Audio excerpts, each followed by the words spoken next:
और चलिए अब आपको लिए चलते हैं छत्तीसगढ़ विधानसभा बजट सत्र में। आज से बजट पर चर्चा शुरू हो रही और इस वक्त गृह मंत्री विजय शर्मा जो है प्रश्नकाल में सवालों का जवाब दे रहे हैं।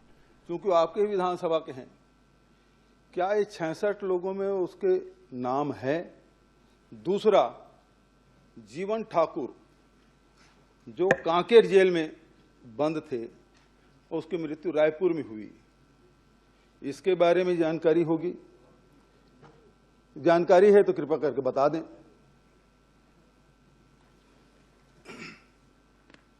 जी माननीय सभापति महोदय, इन 66 में पंकज साहू जिनका कवर्धा वाला विषय था, इन्होंने नाम बताया, तो वो नाम नहीं है क्योंकि वो काल से बाहर के हैं, वो जनवरी से बाहर के हैं, जनवरी 25 से बाहर के हैं, उससे पहले के। दूसरा जो नाम आपने बताया श्री जीवन ठाकुर जी, स्वर्गीय जीवन ठाकुर जी का, वह नाम जरूर इस सूची में है और इस सूची में उनका नाम है, तो उनका डिटेल भी जैसे आपने पूछा है तो संक्षिप्त में आपके सामने मैं रख देता हूं। वो कांकेर के जेल में थे और कांकेर के जेल के बाद उनको कोर्ट के आदेश से कोर्ट में बात रख करके उनके व्यवहार आदि को के विषय के कारण कोर्ट से आदेश लेकर के रायपुर जेल में शिफ्ट किया गया। रायपुर जेल में शिफ्ट करने के बाद तबीयत खराब होने के कारण जिला अस्पताल और मेकाहारा में शिफ्ट किया गया।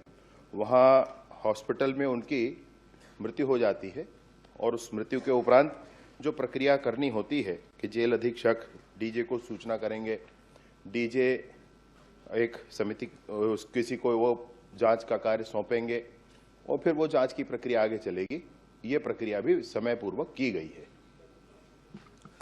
माननीय अध्यक्ष महोदय, जीवन ठाकुर कोई सामान्य व्यक्ति नहीं था, आदिवासी नेता थे, सर्व आदिवासी समाज के भी पदाधिकारी थे, पूर्व जनपद अध्यक्ष थे और उसे फर्जी केस में फंसाया गया। अध्यक्ष महोदय, सभापति महोदय, जेल में उसे निरुद्ध किया गया, कांकेर जेल में, और उसके साथ साथ मैं क्षमा चाहूंगा, निरुद्ध थानेदार करते हैं, जेल में डाला गया। उसके साथ साथ उसके लड़के को भी जेल में डाला गया।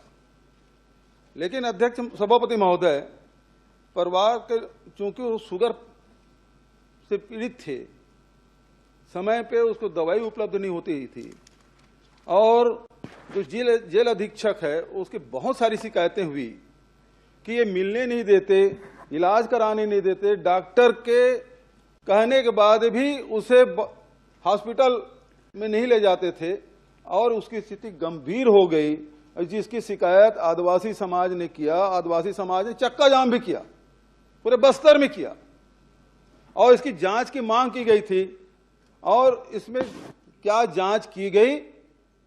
जो समाज ने डिमांड किया उस आधार पे आपके विभाग ने जांच किया और किया तो क्या पाया गया, किसको दोषी पाया गया और उसमें क्या कार्रवाई हुई, और नहीं तो क्यों?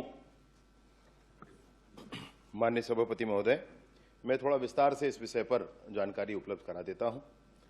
माननीय वरिष्ठ सदस्य हैं और पूर्व मुख्यमंत्री हैं, उनके इस चिंता को मैं भली भांति स्वीकारता हूं और उचित चिंता है, उसमें कोई बात नहीं है। ये जो प्रकरण हुआ था ये फर्जी प्रकरण है, ये कहना ठीक नहीं है, क्योंकि ये जो प्रकरण हुआ था उस पर जांच के प्रतिवेदन है। प्रतिवेदन के आधार पर फर्जी तरीके से दस्तावेज, वन अधिकार पत्र आदि बनाने के पूर्ण प्रमाण हैं।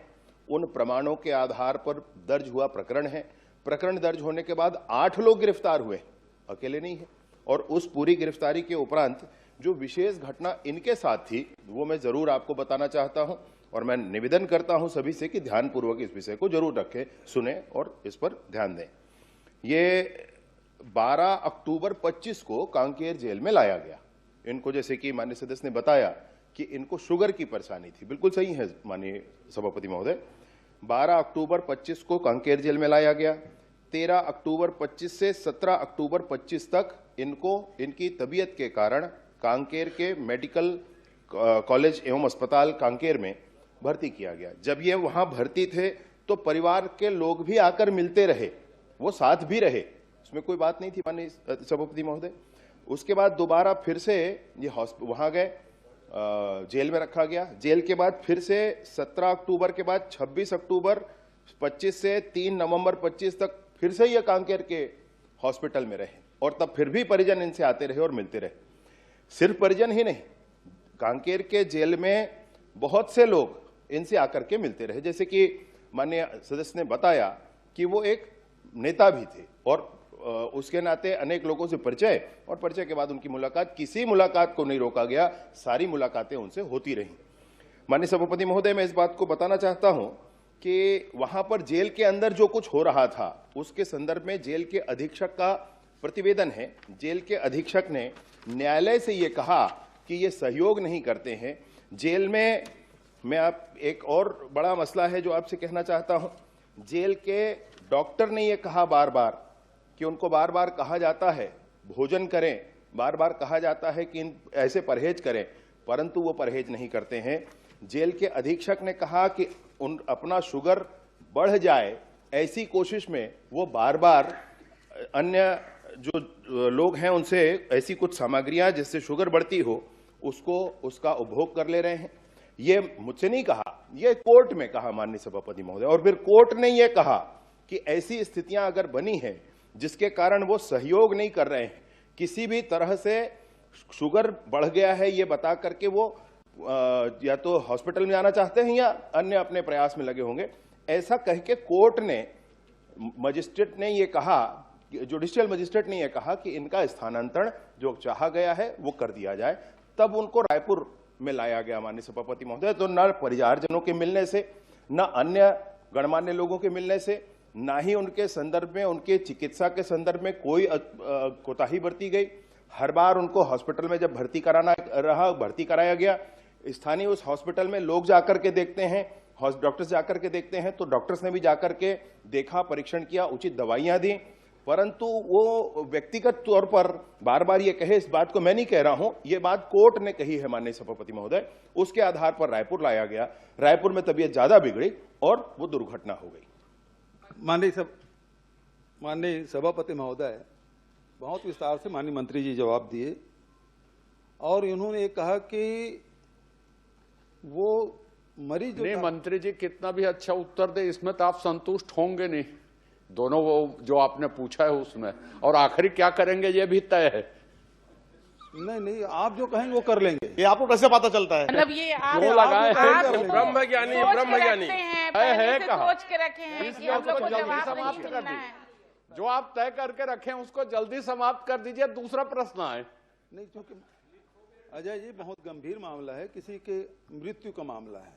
कोई व्यक्ति जेल में बंद था, उसकी मृत्यु हुई। माननीय सभापति महोदय, माननीय मंत्री जी ने कहा कि वो शुगर बढ़ाना चाहते थे। कोई ऐसा कोई मरीज मिलेगा सभापति महोदय जो अपना शुगर बढ़ जाए? उसे क्या फायदा मिलेगा? पढ़ा लिखा आदमी था, जनपद अध्यक्ष रहा है, समाज के बड़े जिम्मेदार पद में रहे हैं, वो आदमी ऐसा क्यों करेगा? दूसरी बात मैं उसी पूछ लेता हूं कि सबसे अच्छा देखभाल कौन कर सकता है घर में? अब इसे संयोग कहिए, चाहे उनका दुर्भाग्य कहिए, जो भी है, उसका लड़का भी जेल में था। मैं मंत्री जी से पूछना चाहता हूं, क्या वो दोनों एक ही बैरक में थे? क्या एक थे और उसके बाद उसको अलग कर दिया गया? और अलग क्योंकि बेटा ही सबसे ज्यादा ध्यान रख सकता है शुगर पेशेंट का, लेकिन उसको अलग कर दिया गया सभापति महोदय। और दूसरी बात बोल तो किसी से भी मिलने दिया जा रहा है। अनिला भेड़िया जी बैठी हैं, सावित्री जी हैं, सब विधायक लोग हैं। जेल अधीक्षक से रिक्वेस्ट कर डाले, मेरे पास ये प्रतिवेदन है, उसके जीवन ठाकुर के लड़के से मिलना है, ये इन विधायकों से नहीं मिलने दिए गए सभापति महोदय। ये विधायक वरिष्ठ मंत्री ये नहीं मिल पाई उनके बेटे से। आपकी जेल की व्यवस्था क्या है इससे पता चलता है। जब विधायक को नहीं मिलने दिए गए तो फिर बचत लोगों के मिलने कहां सवाल? तो सवाल इस बात का है कि बाप बेटा दोनों एक ही बैरक में थे, अलग अलग थे, और इलाज की क्या व्यवस्था की गई? माननीय सभापति महोदय, मैंने सर्वप्रथम ये कहा कि मैं नहीं कह रहा हूं कि वो शुगर बढ़ाना चाहते थे, ये दस्तावेज कह रहा है, यह दस्तावेजी प्रमाण कह रहा है, वो डॉक्टर का मंत्री जी आपको विश्वास हो रहा है इस पे? मेरी बात पहले हो जान दीजिए पूरी माननीय सभापति महोदय। डॉक्टर का लिखा हुआ है, डॉक्टर ने यह कहा है कि वो ऐसा कर रहे हैं, बार बार कहने के बाद भी नहीं कर रहे हैं। यह उस दुर्घटना, उनकी मृत्यु के पूर्व का विषय है। किसी को यह नहीं मालूम था कि इसमें यह होने वाला है, उसके पूर्व यह कहा गया है। और दूसरी बात और फिर आपसे कहूं माननीय सभापति महोदय कि यह भी निर्णय है कि जेल के अधीक्षक ने जाकर के न्यायालय में कहा, न्यायालय ने बयान लिए, न सिर्फ उनके बयान लिए, उनके साथ के बैरक में रहने वाले अन्य बंदियों की भी बयान लिए और उन बयानों के आधार पर इस बात का निर्णय किया कि उनके साथ क्या किया जाना चाहिए। उनका एक ही बेटा नहीं है माननीय सभापति महोदय, उनका दूसरा बेटा भी है। दूसरा बेटा घर में था और जब वो अस्पताल में थे तब उनके साथ मिलने आया करते थे, घर परिवार वाले सब मिलने आया करते थे। एक बेटा जो जेल में था उसकी बात अगर आप कर रहे हैं तो वो जानकारी मैं आपको उपलब्ध करा दूंगा। बहरहाल वो साथ में एक बैरक में थे अथवा नहीं थे, ये कहना मुश्किल है मेरे। माननीय सभापति महोदय, क्योंकि ये मृत्यु पे लोगों की शंका है, जेल अधीक्षक के जो व्यवहार है उससे पूरा परिवार, पूरा समाज, पूरे जनप्रतिनिधि उसकी शिकायत किए। तो माननीय मंत्री जी से मैं आग्रह करूंगा, आपके माध्यम से मैं निवेदन करना चाहता हूं, क्या विधानसभा की समिति से इसकी जांच कराएंगे? क्योंकि मामला बहुत गंभीर है, एक आदिवासी नेता की मृत्यु है, इसकी जांच की घोषणा करेंगे क्या? माननीय सभापति महोदय, बार बार नेता नेता ये विषय आ रहा है, तो चाहे कोई सामान्य व्यक्ति है तो भी उतना ही महत्व का है, कोई नेता है तो भी उतना ही महत्व का है। माननीय सभापति महोदय, कोई नेता हो गया तो उसके लिए विशेष प्रावधान के साथ विशेष कवायदें की जाएं, मैं सोचता हूं इसकी आवश्यकता नहीं। और जिस पर पहले ही मजिस्ट्रेट जांच कर रहे हों, मैं सोचता हूं कि इसमें हम और किसी बात के लिए और किसी जांच की बात, ऐसे भी दो जांच और इसमें दो जांच और भी पहले हुए। माननीय सभापति महोदय, एक मिनट, समाज से जुड़े हुए थे। हर व्यक्ति किसी न किसी समाज से जुड़ा ही होता है माननीय सदस्य जी। कोई ऐसा व्यक्ति होगा क्या जो अपराध किया है और किसी समाज का ना हो? हर व्यक्ति किसी न किसी समाज से जुड़ा होता है। इसमें माननीय सभापति महोदय, ये जेल में जो घटनाएं होती हैं, जैसे कि 2021 में 71 लोगों का कस्टोडियल डेथ हुआ, 2022 में 90 लोगों का कस्टोडियल डेथ हुआ, 2023 में 57 लोगों का हुआ, 2024 में 67 लोगों का हुआ। सबका मजिस्ट्रियल जांच होता है, मजिस्ट्रेट जांच करते हैं माननीय सभापति महोदय। मैं सोचता हूं कि वो पर्याप्त है। माननीय अध्यक्ष महोदय, चलिए इस मामले में तो और आप लोग पूछेंगे, क्योंकि आपने सदन में इस बात को स्वीकार किया कि पंकज साहू की मृत्यु हुई है और उसकी जानकारी आपको है, क्योंकि आपके विधानसभा के आप डेड बॉडी पहुंचाने भी गए थे मंत्री जी।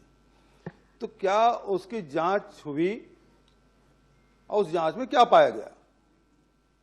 ये प्रश्नावधि जो है उसके पृथक का विषय है माननीय सभापति महोदय। मैं खुद भी चिंतित इस विषय पर रहता हूं, परंतु तुरंत में ही इसको कहना मुश्किल है। एक मिनट श्रीमती भावना बोहरा। एक मिनट सर, अभी मेरा तो कहीं हुआ सर। 15 मिनट हो गया। नहीं तो मेरा भाई मंत्री जी लंबा उत्तर दे रहे हैं, मैं क्या नहीं 15 मिनट हो गया, समझ गया। प्रश्न काल में यदि ऐसा चलेगा तो कैसे संभव होगा? आप अंतिम प्रश्न कर लीजिए। अच्छा, बिल्कुल करता हूँ। ग में आपने ये कहा है कि पिछले एक वर्ष में जनवरी 25 से 31 जनवरी 2026 तक राज्य में हत्या, लूट, फिरौती जैसे जघन्य अपराध वृद्धि हुई है। और घ में आपने कहा है कि राज्य में पिछले 12 महीने में पुलिस द्वारा पकड़े गए अंतर्राज्यीय ड्रग तस्करों की सूची। माननीय सभापति महोदय, मुझे आपने सूची दी, आपको धन्यवाद। और इसमें प्रकरण बने हैं 282 प्रकरण हैं आपके ड्रग के मामले में। तो इसमें 282 में कितने गिरफ्तार हुए? और दूसरा, चूंकि सभापति ने मुझे एक ही प्रश्न पूछने के लिए कहा है, इसलिए मैं ये पूछना चाहता हूं कि ये 282 प्रकरण में ये नब्या मलिक वाला प्रकरण इसमें शामिल है कि नहीं, क्योंकि मैं खोज डाला इसमें नब्या मलिक का नाम नहीं है, जो रायपुर में बहुचर्चित ड्रग का मामला है, जो आपकी भी जानकारी है, रेव पार्टी चलाती थी, बहुत सारे वो होटलों में कार्रवाई करती रही है। तो इसमें इस सूची में नब्या मलिक है, मैं तो खोज डाला नहीं मिला। और ये नब्या मलिक कौन है और ये सूची में क्यों नहीं है, इसका विदेश से क्या कनेक्शन है, क्योंकि एक ही बार प्रश्न पूछने के लिए कहा गया मुझे, और इसलिए वो कितने बार विदेश गई और विदेश गई तो किसके किसके साथ गई, इसका एक साथ उत्तर दे दीजिए मंत्री जी। मैं पहला प्रश्न आपने कहा कि गा के संदर्भ में कि हत्या, लूट और घर बता दीजिए। मैं दोनों ही बता देता हूं, थोड़ा 2 मिनट लग जाएगा, माननीय सभापति महोदय दयालु है। तो गा में जो आपने कहा कि हत्या, लूट और फिरौती जैसे जघन्य अपराधों में 35% की वृद्धि हुई, मैं सदन को माननीय सभापति महोदय बताना चाहता हूं, वृद्धि नहीं हुई, कमी हुई। हत्या इन 13 महीनों में विगत 13 महीनों के बदले 3% कम हुआ। लूट इस 13 महीने में, प्रश्नाधीन 13 महीने में विगत 13 महीनों से 10% कम हुआ माननीय सभापति महोदय। और ये इन 13 महीनों के नहीं, पिछले 13 महीने में तो भाजपा के ही हैं आप कहेंगे, मैं समझ रहा हूं। तो भाजपा के इन 13 मिलाकर 26 महीने, तो भाजपा के कार्यकाल के पूरे ले लें और उसके पहले के 26 महीने ले लें, उसमें भी भाजपा के कार्यकाल में कम हुए माननीय सभापति महोदय। ये दस्तावेज है भाई, मैं उसको बता रहा हूं। दूसरा, आपने कहा इन 282 प्रकरणों में कुल कितने हैं, गिरफ्तार कितने हुए, चालान कितने हुए, आदि आदि। तो 282 प्रकरण हैं, इसमें चालान 206 में पुटअप हो गया है, कुल आरोपी 705 हैं और गिरफ्तार उसमें 662 है माननीय सभापति महोदय। एक विशेष नाम जो आपने लिया, मैं ऐसे विशेष किसी नाम पर ध्यान देकर नहीं कर पाया हूं माननीय सभापति महोदय, परंतु करना जरूर है, ये बिल्कुल मैं आपसे कहता हूं। वो जो नाम आपने लिया, कोई मलिक है, वो मलिक के संदर्भ में भी पूरा जानकारी मैं उपलब्ध करा दूंगा। मैं खुद भी कोशिश करके करूंगा उसको, माननीय मंत्री अगर जी, कुछ जानकारी हो सभापति महोदय, चूंकि मैंने अध्ययन किया, इसमें नब्या मलिक का नाम नहीं है, और जबकि पूरे मीडिया में वो रंगा पड़ा है, पूरा उसके नाम बहुचर्चित है। बहुत सारे जो ड्रग है, ड्रग पेडलर है, उसको हम लोग नहीं जानते, लेकिन इस प्रमुखता से सारे मीडिया में, इलेक्ट्रॉनिक मीडिया, प्रिंट मीडिया में चला है, लेकिन इस सूची में वो स्थान कैसे नहीं प्राप्त कर पाया, और नहीं कर पाया तो ये चूक है, और इस चूक के लिए कौन जिम्मेदार है और इसमें क्या कार्रवाई करेंगे, ये बताएं। मैं परीक्षण कर लूंगा जरूर। भावना बोहरा, माननीय सभापति महोदय जी, माननीय सभापति, 20 मिनट हो गया, 20 मिनट माननीय सभापति में बहुत ये इसी पे उनके क्षेत्र का मामला है, मेरे क्षेत्र का मामला है, थोड़ा बोलने का उनके क्षेत्र का मामला है। मंत्री जी ने जवाब दिया है। सभापति महोदय, श्रीमती भावना बोहरा, सभापति महोदय, आप माननीय 2 मिनट लेना चाहूंगी। माननीय मुख्यमंत्री, पूर्व मुख्यमंत्री के बात पूछना उनका अपमान है। मेरा भी प्रश्न इनके बातों पे ना आइए, बातों पे मत आइएगा। आप उसकी क्षमता पर संदेह कर रही है। थोड़ा सा समय दीजिए। चलिए एक प्रश्न आप कर लीजिए। बिल्कुल, प्रश्न क्योंकि ये करिए। मेरे क्षेत्र का मामला है, सिंगल प्रश्न। और चूंकि भाई प्रश्न काल में आप सहयोग नहीं करेंगे तो नहीं, प्रश्न काल कैसे चलाओगे आप? मेरा ही 20 मिनट हो गया है, एक प्रश्न में 20 मिनट। क्योंकि इनको जो है जीवन इसीलिए ठाकुर रिकॉर्ड है, एक क्वेश्चन 1 घंटा हुआ है, एक घंटा के लायक नहीं है, घंटा सारे में प्रश्नों का चर्चा। जवाब मंत्री जी ने दिया है। सिर्फ एक मामला है, आदिवासी का मामला है, एक क्वेश्चन 1 घंटा चर्चा इसी सदन में हुआ। एक मुख्यमंत्री प्रश्न जी बोल करिए। रहे हैं 8 लोगों को गिरफ्तार किया गया था, लेकिन 8 लोगों को नहीं, 3 लोगों को ही, बाप बेटे को और एक वहीं का सरपंच, उनको गिरफ्तार किया गया। और बेटा भी है, उनके मरने के बाद बेटा भी जो है 12/1/2026 को उसकी भी मृत्यु हो गई बेटे की। और जब उनको हॉस्पिटल वहां ले लिया, बिना फिटनेस प्रमाण पत्र के, बिना परिवार को बताए हुए 2/12/2025 को जो है केंद्रीय जेल में रिफर किया गया इनको। जबकि मैनुअल जो है, जेल मैनुअल के अध्याय 12 नियम और 3 और 5 9 के अनुसार स्थानांतरण के पूर्व स्वास्थ्य परीक्षण जरूरी है। ये स्वास्थ्य परीक्षण अनिवार्य है, लेकिन बिना कैदी के परिवार वालों को सूचना दिए बिना जो है उनको जो है वहां रिफर किया गया। ये जो है राजकीय दायित्व है, और कैदी के परिवार को जरूर सूचना दी जाती है, दी गई, बिल्कुल लेकिन नहीं दिया स्थानांतरण के बाद दी गई, स्थानांतरण के बाद दी गई माननीय सभापति महोदय। और दूसरा आपसे एक बात और, मैं एक मिनट एक करके कर लेते हैं। दूसरा जो आपने कहा कि सिर्फ 2-3 को गिरफ्तार हुए करके, मैं नाम पढ़ करके और दिनांक बता देता हूं आपको कौन कौन कब कब गिरफ्तार हुआ है, अगर आप कहेंगे तो। ये और जब यहाँ जो है 7:45 को उनकी मृत्यु होती है, लेकिन परिवार वालों को जो है 4:30 बजे उसकी सूचना मिलती है। परिवार वालों को सूचना जी 4:30 बजे उनकी सूचना मिलती है। और माननीय सभापति महोदय, मैं कहना चाहूंगी, माननीय सभापति महोदय, अनौपचारिक सूचनाओं के अतिरिक्त जो पुलिस विभाग की औपचारिक सूचना की प्रक्रिया है, ये उसका बात कर रही है माननीय सदस्य महोदया। जब वहां सूचना लेकर के थाने वाले पहुंचे थे तब आप स्वयं वहां उपस्थित थीं। और दूसरा यह है कि ये जो सूचना वहां पहुंचाई गई उस प्रक्रिया के लिए कहा गया है 4 साढ़े 4 बजे का समय जो उत्तर में है वो इसलिए है क्योंकि वो वायरलेस होता है। वायरलेस के माध्यम से थाने में सूचना जाती है और व्यक्ति जाकर के व्यक्तिशः बताता है। इस प्रक्रिया के कारण आजकल मोबाइल है भाई, मोबाइल पर तुरंत सूचना पहुंच जाती। जी नहीं, मैं कहना चाहूंगी तुरंत नहीं पहुंचाना साहब, 5 बजे शाम को सूचना क्योंकि मैं जब सुबह तब मैं सुबह ही जांच पड़ताल की तब पता चला कि इनकी मृत्यु हो गई है। जो अब मजिस्ट्रियल जांच है उससे सदस्य संतुष्ट नहीं है, क्या इसे विधानसभा के समिति से जांच कराएंगे? आपसे निवेदन। मैं नहीं जानता हूं माननीय सभापति महोदय, मैं तो नया हूं, आप लोग पुराने हैं, जरा मुझे बताएं कि जज अगर जांच कर रहे हो, मजिस्ट्रियल जांच चल रही हो तो क्या उसमें यह जांच हो सकती है? क्यों नहीं हो सकती? क्यों नहीं सकती? विधानसभा सबसे ऊंचा है भाई सभापति महोदय, जब वो स्वयं जांच हो रहा। अच्छा, उसका परिणाम आ जाने दीजिए, आपके जांच से उसका परिणाम आ जाने दीजिए। आपकी संतुष्टि असंतुष्टि के ऊपर अगली बात कर ली जाएगी माननीय सभापति महोदय।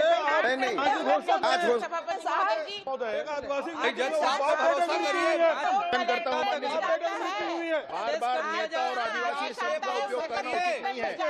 आदिवासी प्रदेश में आदिवासी और सबके लिए बराबर की व्यवस्था होनी चाहिए। न्यायपालिका पे तो भरोसा करिए, न्यायपालिका पे भरोसा करिए आप लोग। जल्दी कर दीजिए, आप लोग तय करके अत्याचार करना बंद करो, बंद करो, हरियाली वासों पकड़ना बंद करो, न्यायपालिका पे भरोसा नहीं है, करना बंद करो, बंद करो, बंद करो, नौटंकी करना बंद करो। सभापति जी 24 मिनट के बाद भी फिर भी खड़े हो रहे, 24 मिनट हो गया। श्रीमती भावना बोहरा, आप प्रश्न करें। सभापति जी, बंद करो। इतनी बड़ी समस्या है जिसमें हर उत्तर संदिग्ध है। मामला के गंभीरता और प्रकरण को देखते हुए आपका 24 मिनट का समय इस प्रश्न काल में 24 मिनट का समय और आपने पर्याप्त दिया गया है। मंत्री जी से आपने कहा है वो जांच कराए।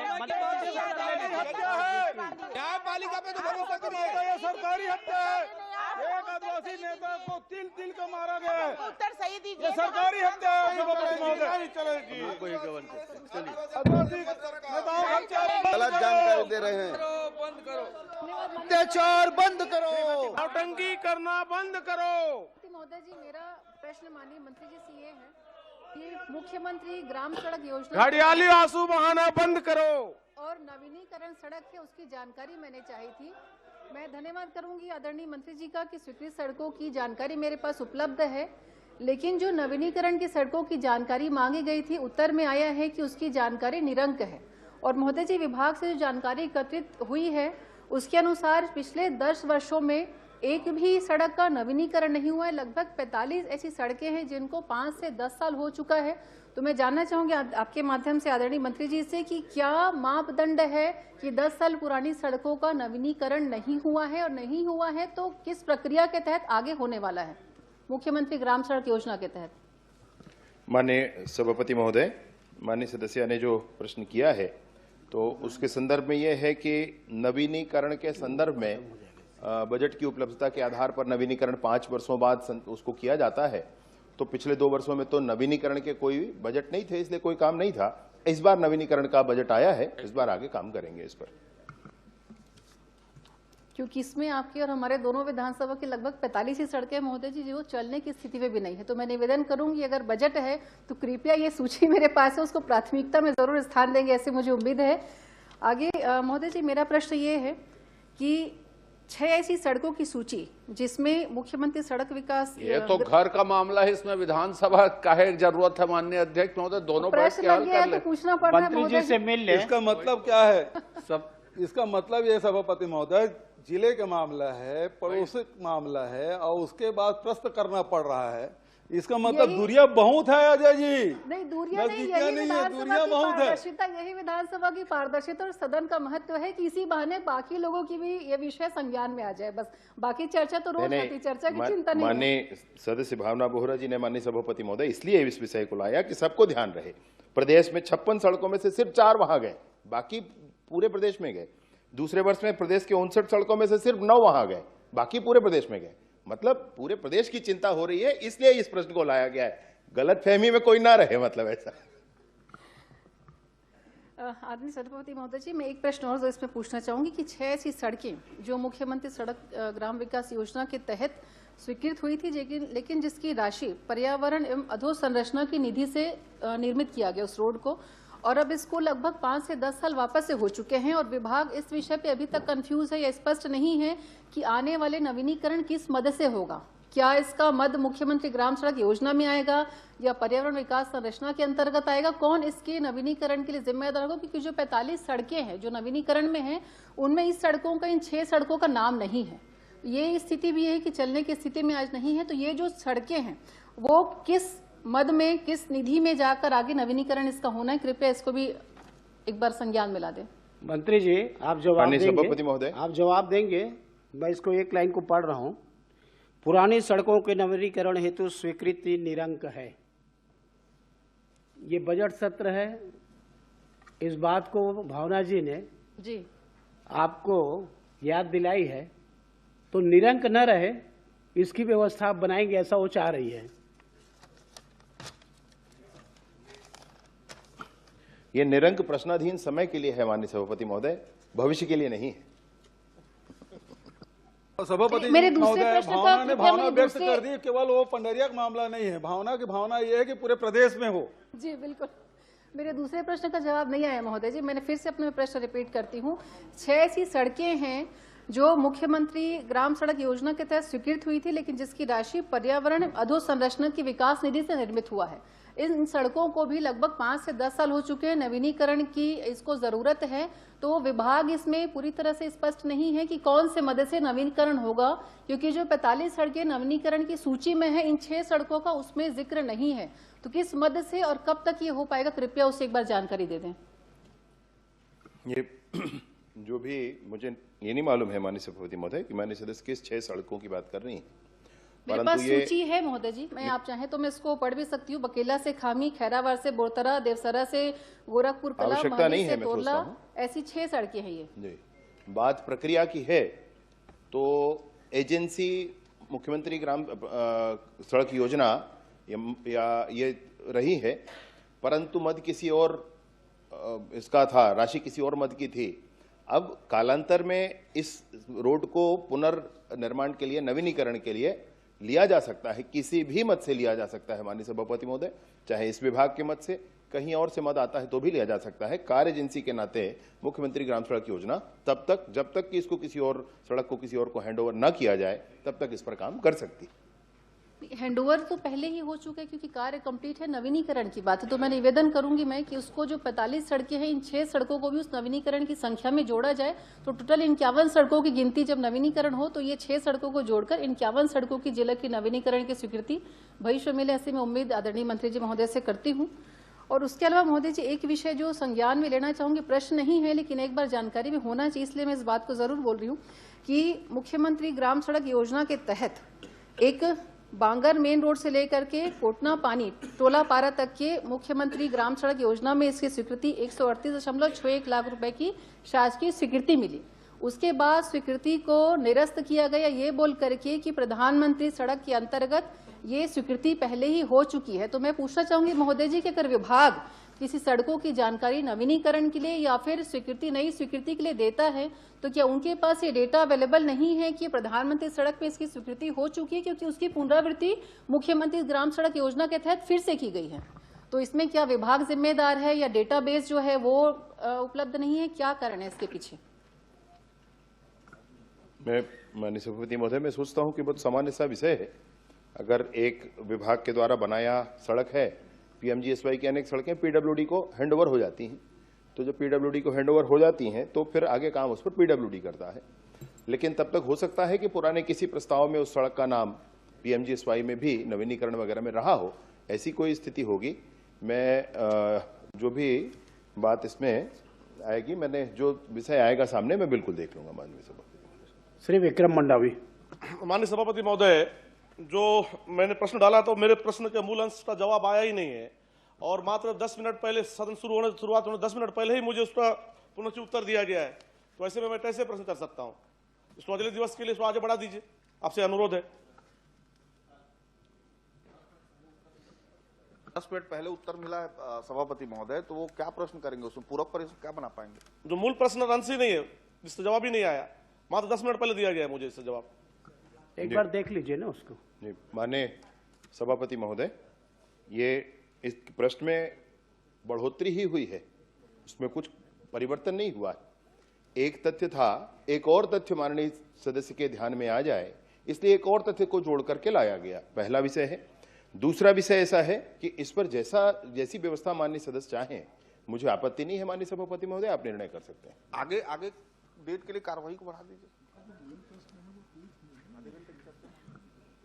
क्या है उसमें ऐड किया गया है, बहुत परिवर्तन नहीं है। मैं वैसा समझता हूं कि आप पूछ सकते हैं प्रश्न को और पूछ करके जवाब ले लीजिए, मंत्री जी उसका जवाब देंगे।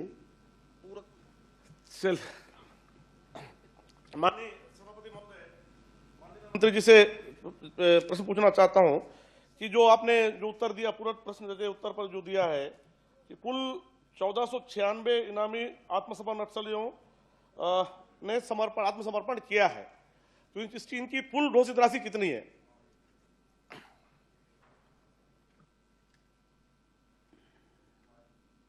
माननीय सभापति महोदय, कुल जो पुनर्वास है वो 2937 लोगों का है। उसमें से 1496 वो हैं जो हमारे 100 कैटेगरी जो डिसाइडेड है पहले के वो होते हैं, और उसमें 1441 वो हैं जो उस कैटेगरी से अलग हैं, परंतु विभिन्न श्रेणियां इनकी और हैं। मिलिशिया सदस्य, DKMS, दंडकारण आदिवासी किसान, 1496 की कितना घोषित इनाम? मैं आपको पूरी बातें बताऊंगा भाई, आप क्यों चिंता कर रहे हैं? तो नक्सलवाद का विषय, पूरी बातें बताऊंगा, और माननीय सभापति चाहे तो उसमें और निर्णय कर लें, कोई बात ही नहीं है।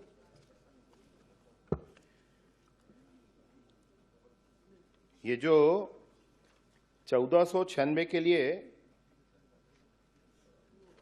हम कह रहे हैं माननीय सभापति महोदय, आप एक मिनट शांति भर ध्यान धरिएगा, हैं? चले मत जाइएगा। नहीं, मैं अच्छे से लिख कर लाया हूं, इसलिए बोल रहा हूं आपसे। अच्छा प्रश्न है और अच्छा से मैं अभ्यास कर आया हूं।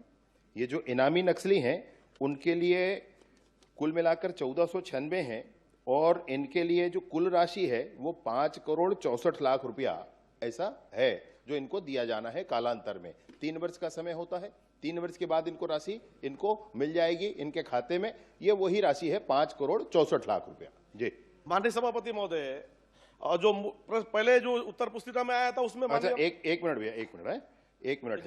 ये जो राशि दी गई, ये जो राशि दी गई अभी 50-50 हजार के हिसाब से, और राशि जो शेष इनकी इनाम की राशि है वो 49,34,00,000 और है, उसमें वही ऐड किया गया आपको जो बाद में दिया गया। महोदय, जैसे माननीय मंत्री जी बता रहे हैं कि 39,39,50,000 रुपया की राशि बता रहे हैं, उन राशि में से कितने राशि का वितरण अभी तक हो चुका है? आप ध्यान नहीं दिए मेरी बात का। जो इनाम की राशि है माननीय सभापति महोदय, वो उनको 3 वर्ष के बाद मिलती है। आपको ध्यान होगा, मैं सोचता हूं बस्तर के हैं आप और ये पूरा विषय, तो इसमें जो प्रारंभिक 50,000 की राशि होती है वो दे दी गई है, और वो राशि है 5,64,00,000 रुपया। अब 5,64,00,000 रुपया को आप 1496 से मत जोड़िएगा 50,000 करके, उसके अंतर है। मेरी बात सुनिएगा, आपने जो प्रश्नाधीन समय पूछा है उसमें 1 अप्रैल 23 से 5 अप्रैल 23 तक वो पुरानी वाली व्यवस्था लागू थी जिसमें उसको 10,000 रुपया दिया जाता था। ऐसे 5 लोग थे। अरे भैया मेरी बात, मेरा सभापति महोदय, ये बात तो ठीक महोदय, भैया मेरी बात सुन लो, 1 मिनट आप मेरी बात सुन लो भैया, 1 मिनट आप, मैं आपकी काम की बात कह रहा हूँ, मैं आपके काम की बात कह रहा हूँ, मेरी बात सुन लो 1 मिनट आप। 50,50,000 जो 50, अरे भाई मेरी बात, मतलब ये आपने दिया है, बस आप खुद जवाब दे रहे हैं इसमें से। मैं बोल रहा हूं ना, आपका जवाब लेकिन निर्णय उसमें ऐसा है ना। मेरी बात सुनो भैया, आप उसमें आप क्या बोलोगे कि 1496 में आप 50,000 का गुणा कर दोगे, बोलोगे इतना नहीं आ रहा है, इसलिए बता रहा हूं आपको मैं इसलिए समय बता रहा हूं आपको। मेरा आपसे कहना यह है कि इसमें 3 तरह की योजनाएं लागू हो रही हैं माननीय सभापति महोदय। 5 लोगों को 10,000 के हिसाब से, 415 लोगों को 25,000 के हिसाब से, और 929 लोगों को 50,000 के हिसाब से यह राशि दी गई है, इसलिए यह 5,64,00,000 है भैया। माननीय सभापति महोदय, मैं सीधा मेरा सवाल है सिंपल सा कि इसमें से कितना राशि अभी तक आपने भुगतान किया है या नहीं किया है? बस किया है या नहीं किया है, इतनी राशि बस बता दें। वो तो बता दिया आपको, वो तो बता दिया आपको कि 5 करोड़ 64 लाख रुपए दिया जा चुका है और इनको 49 करोड़ 34 लाख रुपया और दिया जाना है, और दिया जाना शेष। हाँ हाँ भाई हाँ, 49 करोड़ 34 लाख 50 हजार। लेकिन आपने जो मुझे उत्तर दिया माननीय मंत्री जी कि 49 करोड़ 39 लाख 50 हजार रुपए की राशि को में से सिर्फ अभी तक 2 आत्मसमर्पण नक्सलियों को 5 लाख की राशि ही मैं अभी तक वितरण हुआ है। 49 करोड़ 39 लाख 50 हजार में से मात्र 5 लाख की राशि ने अभी तक आपने वितरण किया है। किसने कह दिया भाई, किसने कह दिया? ये आपका उत्तर है, ये आपका उत्तर है। उत्तर मैंने उत्तर जो आपने दिया उत्तर में जाओ, इसीलिए आपको संशोधित भेजा है मैंने। नहीं, उसी संशोधित वाला ही पढ़ रहा हूं मैं। कहाँ संशोधित वाला पढ़ रहे हैं? संशोधित में पढ़ रहा हूं मैं। आप पढ़कर देखिए भैया उसको, मैं आपको पढ़कर सुना देता हूं। कुल 1496 इनामी आत्मसमर्पण नक्सलियों के पद के विरुद्ध घोषित इनाम राशि 49 करोड़ 39 लाख 50 हजार रुपए से में से 2 आत्मसमर्पण इनामी नक्सलियों को 5,000 रुपए की इनामी राशि का भुगतान किया गया है। ये जो 3 साल बारे पूरे हो गए उनका है भाई। आपके प्रश्नावधि, आप अपनी प्रश्नावधि पर ध्यान दें, आप अपनी प्रश्नावधि पर ध्यान दें। आपकी प्रश्नावधि में 3 बरस पूरे नहीं होते हैं माननीय सदस्य, माननीय सभापति महोदय, आपके प्रश्नावधि में 3 बरस पूरे नहीं होते हैं भाई। आप समझो मेरी बात को, आपके प्रश्नावधि में 3 बरस पूरे नहीं होते हैं। इस बरस में जिन्होंने पुनर्वास किया है इनको दिया जाएगा। मैंने प्रश्न में आपको दिया था 2023 से लेकर वर्तमान समय तक जानकारी। 2023 से वर्तमान समय तक क्या 3 साल पूरा हो गया? आप समझो ना मेरी बात को। तो आप इसमें क्यों लिखा? अरे भाई जवाब देना था इसमें 3 साल। आप अपना प्रश्न, आप अपना कृपया प्रश्न समझ लीजिए फिर बताइएगा मेरे को। चलिए ठीक है, मैं आपको दूसरा पूछना चाहता हूं। जो आपने 49 करोड़ 3 लाख 39 लाख 50 हजार जो राशि नहीं वितरण करना बता रहे हैं, उसको कब तक देंगे और उसको देने का प्रक्रिया क्या है? माननीय सभापति महोदय, मैं पहले ही बताया, खैर इसके देने की प्रक्रिया यही है। इस पर जांच की प्रक्रियाएं होती हैं। जो लोग पुनर्वास करते हैं उनके जिला स्तर पर एक समिति होती है, प्रदेश स्तर पर समिति होती है। वर्तमान में 92 प्रकरण ऐसे हैं जिनको प्रदेश स्तर की समिति से भी अनुशंसा की जा चुकी है। उनकी राशि तैयार है, इनको हम राशि देंगे। बैंक से ये 3 बरस बाद निकाल पाएंगे। श्रीमती अनिला भेड़िया। माननीय मंत्री जी से जानना चाहता हूं, जो आत्मसमर्पण जो नक्सली जो आत्मसमर्पण करते हैं उनको रैंकवार जो उनका पद वहां पे जो होता है उसको पदवार कितना कितना राशि देने का प्रावधान है? और अगर वो बंदूक लेकर आते हैं और अन्य जो हथियार लेकर आते हैं तो उनमें कितना कितना राशि देने का प्रावधान है? बस इतना अंतिम। माननीय सभापति महोदय, माननीय सदस्य ने सबसे पहले ये कहा है कि छत्तीसगढ़ में नक्सलवार पुनर्वास नीति क्या है। तो ये नक्सलवार पुनर्वास नीति जो जारी हो चुकी है पहली, वही नीति है। उसके अंतर्गत ये है कि उनका स्वयं का जितना जितना राशि है और उनके ऊपर उनके हथियारों के साथ जो राशि दी जाती है यह भी उसमें उल्लेखित है। फिर भी अगर आप चाहें तो मैं कुछ बढ़ देता हूं। सीसीएम को 40 लाख रुपए, एसजेडसीएम को 25 लाख रुपए, पीसीएम को 8 लाख रुपए, बटालियन सदस्य को 8 लाख रुपए, डीबीसीएम को 8 लाख, ये सारा उसमें है। वह एक पब्लिक डॉक्यूमेंट है, वो उसको आपको यहाँ पूछने की आवश्यकता नहीं। कहेंगे तो पढ़ूंगा पूरा भाई, जैसा आप बताएं। श्रीमती अनिला। माननीय सभापति माननीय मंत्री जी से मैं यही चाहता हूं कि जो वर्तमान समय में जो बस्तर में जो मुख्य धारा में जुड़कर जो आत्मसमर्पण नक्सलियों ने आत्मसमर्पण किया है, तो ऐसे बहुत से जो आत्मसमर्पण नक्सली हैं जिनकी पीड़ा है वर्तमान समय में, वो रहने के लिए उनको आवास नहीं है, प्लस दूसरी चीज थोड़ा सा वो एक अपना नया जीवन शुरुआत करना चाहते हैं, तो उस पर विशेष ध्यान दिया जाए और जल्द से जल्द वो राशि उन्हें मिलना चाहिए। माननीय सभापति महोदय, मुझे इस बात पर ये नक्सलवाद का विषय है, इस पर मैं राजनीतिक विषय नहीं करना चाहता। अगर मैं बोलूंगा तो फिर बात दूसरे तरफ जाएगी। इस बात की चिंता जवाब आया है सरकार कर रही है, सरकार ने नहीं किया। इसको समझना चाहिए, इसको समझना चाहिए। आगे बढ़ाना नहीं है उस बात को। माननीय सभापति महोदय, मैंने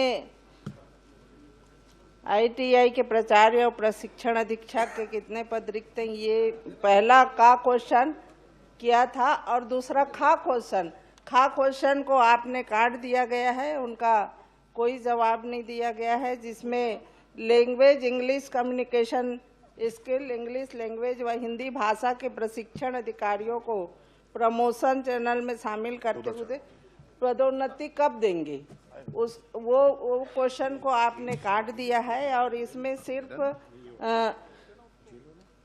तो इसमें आप इन अधिकारियों की पदोन्नति क्यों नहीं की गई और इसमें भर्ती कब तक किया जाएगा, पदोन्नति प्लस भर्ती कब तक किया जाएगा? माननीय सभापति महोदय, जो क्वेश्चन मेरे पास आया है और जो इसमें कटा है वो वहीं से कटा है, मैंने नहीं काटा है। और रही बात जिनकी बात आप कर रहे हैं प्राचार्य की और प्रशिक्षण अधीक्षक की, तो दोनों का जो प्राचार्य का है आपको जो कोर्ट में लंबित था जिसके कारण वो कहीं ना कहीं प्रमोशन रुका हुआ था, अब वो उसका उच्च न्यायालय से आदेश आ गया है तो सही समय में उसमें कार्रवाई की जाएगी। और अधीक्षक कन का भी है, उसमें भी उसी प्रकार से था तो उसका भी निर्णय समय आने पे लिया जाएगा। माननीय मंत्री महोदय, तो ये वहाँ कहाँ से कट गया है क्वेश्चन? रास्ता उबड़ खाबड़ रही से मंत्री जी, रास्ता उबड़ खाबड़ रही से गिर गए। तो ऐसा कितना केंद्र है हमारे प्रदेश में कि 209 पद रिक्त है प्रशिक्षण अधीक्षक के, और प्राचार्य वर्ग का 64 लिखे हैं, पर आप एक नया उसमें दिए हैं 69 पद रिक्त है करके। तो ये आप इस तरह के पद रिक्त रहेंगे तो आप यहाँ प्रदेश में बोल रहे हैं बेरोजगारी खत्म करेंगे, स्किल डेवलपमेंट करेंगे, तो कैसे करेंगे? आपके पास प्रशिक्षण अधिकारी नहीं रहेगा तो माननीय मंत्री महोदय से यही पूछना चाहूंगी कि ये कब तक इसमें आप इसके लिए आपको प्रश्न लगाने की जरूरत नहीं थी, उमेश बाबू बता देते कब तक भरेंगे ताकि हमारे बेरोजगार युवा यहाँ प्रशिक्षण प्राप्त करके उद्योगों में काम करें। नहीं तो आपके छत्तीसगढ़ में बाहर के ही प्रशिक्षक आके रोजगार, बाहर से ही लोग रोजगार यहाँ करेंगे और हमारे लोग बेरोजगार होते जाएंगे। तो आप कब तक वो बाहर मत का राज्यसभा चुनाव हो फिर 3 जन आ जाए बाहर से, समझ गए? बाहर कबे थे आते का बाहर से। माननीय सभापति महोदय, इसमें निश्चित ही बहुत सारे पद रिक्त हैं और माननीय वरिष्ठ सदस्य ने बहुत गंभीर चिंता की है और इसमें समय समय पे इस पे भर्ती की जाती है। और अभी जितने भी हमारे ITIs हैं सभी जगह हमारे मेहमान प्राध्यापक हैं या फिर हमारे संविदा प्रशिक्षण है जिसके माध्यम से सुचारू रूप से सभी ITI संचालित हैं और हमारे साथियों को सभी को प्रशिक्षण मिल रहा है।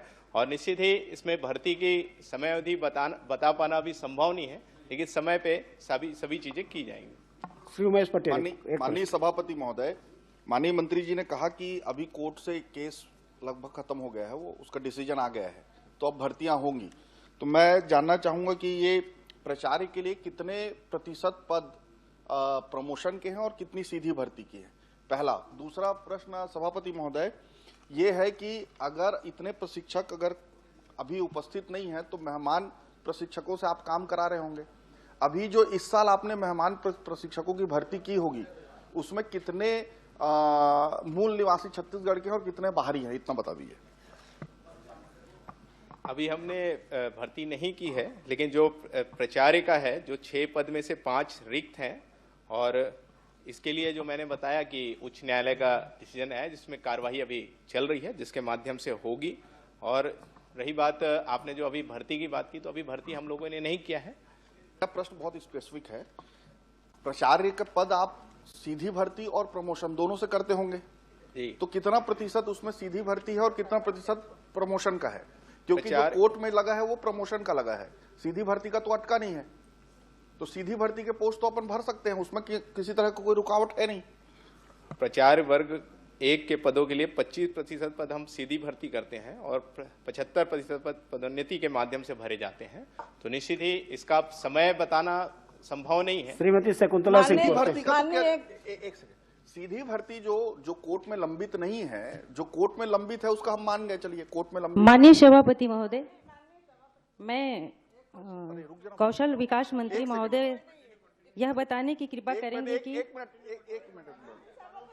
प्रतापपुर विधानसभा क्षेत्र अंतर्गत वर्तमान में संचालित शासकीय अशासकीय तकनीकी शिक्षण संस्थानों ITI आदि की संख्या कितनी है तथा उसमें उपलब्ध विषयों एवं छात्र नामांकन की स्थिति क्या है? मौका दे दीजिए, प्रश्न का उत्तर नहीं आया है। प्रश्न का उत्तर नहीं आया सभापति महोदय जी, जवाब तो देने दीजिए। सभापति महोदय जवाब तो आने दीजिए। हम कंप्लीट हुए नहीं है। माननीय सभापति मंत्री जी जवाब देंगे। संरक्षण जवाब तो आने दीजिए माननीय सभापति महोदय जी, संरक्षण जवाब दीजिए मंत्री जी, पहले क्वेश्चन का जवाब दीजिए। जवाब आने दीजिए। जवाब आया है, एक बार और दे दीजिए। फिर से एक बार मंत्री जी एक बार जवाब दे दीजिए। माननीय सभापति महोदय माननीय कौशल मंत्री जी ये बताने की कृपा करेंगे कि प्रतापपुर विधानसभा क्षेत्र अंतर्गत वर्तमान में संचालित शासकीय अशासकीय तकनीकी शिक्षण संस्थानों ITI आदि की संख्या कितनी है तथा उनमें उपलब्ध विषयों एवं छात्र नामांकन की स्थिति क्या है? शकुंतला जी एक बार बैठ जाइए। बहुत ही सिंपल। आप एक था कि प्रमोशन के पद जो 25% आप सीधी भर्ती कर रहे हैं, वो अब तो प्रोसीडिंग आगे बढ़ गई, फिर रिवर्ट कैसे कोई रोक टोक तो है नहीं महोदय? तो उस पे क्यों भर्ती नहीं कर रहे? दूसरा मेहमान प्रशिक्षणों का जो आप भर्ती करने वाले हैं या हो चुका होगा, उसमें कितने मूल निवासी हैं? ये दो को उत्तर दे दीजिए। मैंने बताया कि हम अभी भर्ती नहीं किए हैं और हमने बताया कि अभी जब भर्ती करेंगे तो उसमें हो बताएंगे। और रही बात जो प्रमोशन वाली है उसका मैंने आपको बता ही दिया, उसमें कोई बात ही नहीं है। माननीय सभापति महोदय रोक नहीं है, उसको क्यों नहीं कर रहे? मैंने बताया कि समय अवधि बता पाना अभी संभव नहीं समय है। लेकिन बाहर से मेहमान लाएंगे कि मूल निवासी को दिया जाएगा मौका, ये बता दीजिए। ये सारी चीजें प्रक्रिया से होती है, नियम बता दीजिए बाहर से लाया जाएगा कि मूल निवासी को दिया जाएगा। 2 साल हो गए आपको मंत्री कौशल विकास मंत्री महोदय यह बताने की कृपा करेंगे कि प्रतापपुर विधानसभा क्षेत्र अंतर्गत वर्तमान में संचालित शासकीय अशासकीय तकनीकी शिक्षण संस्थानों की संख्या कितनी है तथा उनमें उपलब्ध विषयों एवं छात्र नामांकन की स्थिति क्या है? मैंने माननीय सभापति महोदय, मैंने सदस्य को पूरी जानकारी दे दी है, लेकिन फिर भी मैं पढ़ के बता देता हूं। प्रतापपुर विधानसभा क्षेत्र अंतर्गत वर्तमान में 2 शासकीय औद्योगिक प्रशिक्षण संस्था संचालित है एवं अशासकीय और निजी औद्योगिक प्रशिक्षण संचालित नहीं है।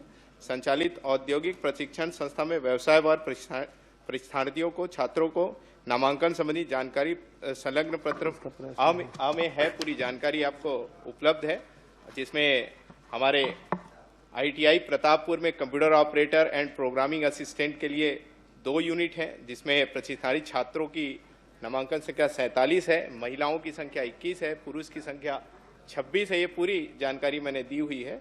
इलेक्ट्रीशियन के लिए 2 है, जिसमें 40 बच्चे पढ़ रहे हैं। वेल्डर के लिए भी 2 है, जिसमें 31, और टोटल अगर हम करें तो स्वीकृत यूनिट 6 और 118 बच्चे इसमें पढ़ रहे हैं, जिसमें 50 महिला है और 68